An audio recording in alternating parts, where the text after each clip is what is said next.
கர்த்தருக்கு ஸ்தோத்திரம். இந்த நாள் தேன் துளி நிகழ்ச்சியிலே உங்களை நான் மீண்டும் சந்திப்பதில் அதிக மகிழ்ச்சி அடைகிறேன்.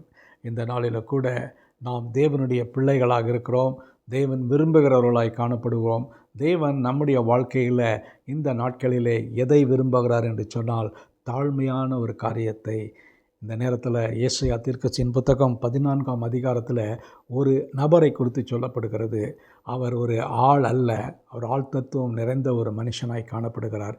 ஏசாயா அந்த தீர்க்கதரிசனத்தில் சொல்லுகிறார், அந்த மனிதன் தேவனாலே சிருஷ்டிக்கப்பட்ட ஒருவன். உங்களையும் என்னையும் போல மாம்சத்திலே அவன் சிருஷ்டிக்கப்படவில்லை, ஆனால் அவன் ஆவிக்குரியவனாய் காணப்பட்டான். அவன் ஆதியிலே தேவனோடு இருந்தான். தேவனுடைய பிரதான சீஷர்களிலே, தேவதூதர்களிலே ஒருவனாக தேவனோடு கூட சஞ்சரித்து கொண்டு வந்தான்.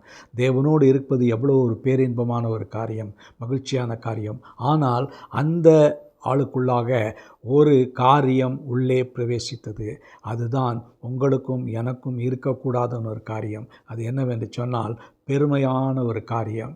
அந்த நேரத்தில் அந்த ஏசாயா சொல்லுகிறார், வானத்தின் விடிவெள்ளியே. அதை வேதத்தில் பார்க்கின்ற வழியில் அதை லூசிஃபர் என்கிறதான ஒரு தேவதூதனுக்கு இணையாக சொல்லப்படுகிறது.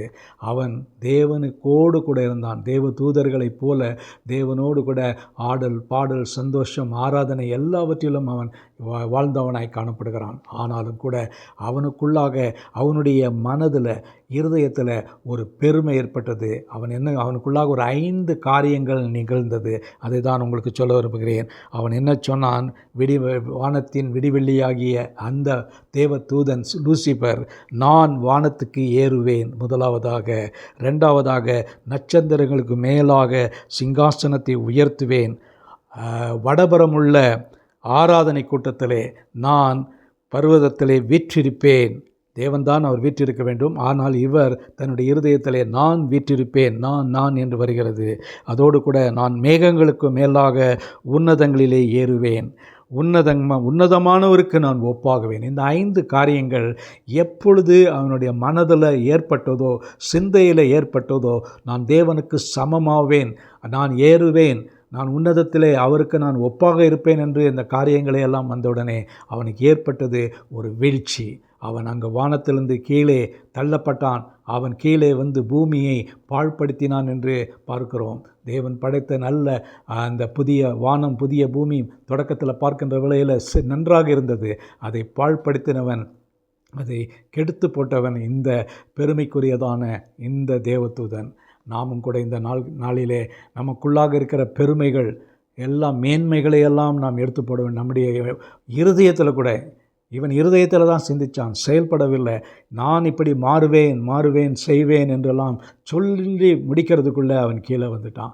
ஆகவே இது நமக்கு, நம்முடைய கிறிஸ்தவ வாழ்க்கையில் நாம் இந்த வருடத்தில் சென்று கொண்டிருக்கிற வேளையில் தேவன் கொடுக்கக்கூடியதான ஒரு காரியம் என்னவென்று சொன்னால், பெருமையை எடுத்து போடுங்கள். நான் உங்களை பெருமைப்படுத்துவேன். நீங்களாகவே பெருமைப்படக்கூடாது. நீங்கள் உங்களை தாழ்த்த வேண்டும். தாழ்த்தும் பொழுது தேவன் உங்களை உயர்த்தி பெருமைப்படுத்துவார். அப்படிப்பட்டதான தேவனுடைய கரத்துக்குள்ளாக நாம் இருப்போமா? நல்ல ஆண்டவரே, உம்மை நன்றியோடு துதிக்கிறோம், ஸ்தோத்தரிக்கிறோம்.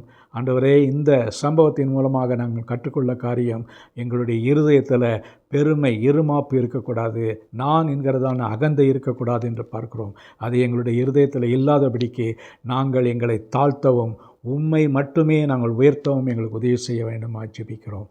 மீட்பர் இயேசுவின் நாமத்தில் ஜெபிக்கிறேன் நல்ல பிதாவே, ஆமேன், ஆமேன். கர்த்தர் உங்களை ஆசீர்வதிப்பாராக. இந்த நாள் உங்களுக்கு ஒரு மகிழ்ச்சியும் சந்தோஷமான ஒரு நாளாக அமையட்டும்.